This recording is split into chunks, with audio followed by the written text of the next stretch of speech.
السلام علیکم ورحمۃ اللہ وبرکاتہ۔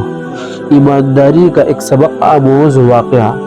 حضرت سعد بن ابی وقاص رضی اللہ تعالیٰ نے جب مدائن کو فتح کیا تو کچھ دنوں کے بعد ایک عام مجاہد ان کے پاس آیا اور ان سے کوئی چیز کپڑے میں لپٹی ہوئی تھی۔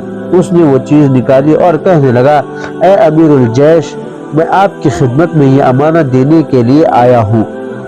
جب حضرت نے اسے کھولا تو مدائن کے بادشاہ کا تاج تھا۔ وہ تاج سونے کا بنا ہوا تھا۔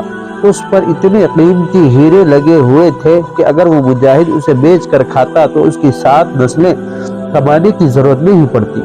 جو بادشاہ اس جنگ میں قتل ہوا تھا، اس کے سر سے وہ تاج کہیں گر گیا تھا۔ اس مجاہد کو ملا، اس نے بھی اس کو چھپا کر رکھا۔ جب ہر چیز سیٹل ہو گئی تو اس نے لا کر سعد بن ابی وقاص رضی اللہ تعالیٰ عنہ کو پیش کر دیا۔ حضرت اس کے اخلاص پر بہت حیران ہو گئے۔ کسی کو اس تاج کے بارے میں پتہ بھی نہ تھا۔ یہ غریب سا بندہ یہ اسے اپنے پاس رکھتا بھی سکتا تھا، لہذا انہوں نے اس کے اخلاص پر حیرانگی کا اظہار کیا اور اسے پوچھا، اے مجاہد، تیرا نام کیا ہے؟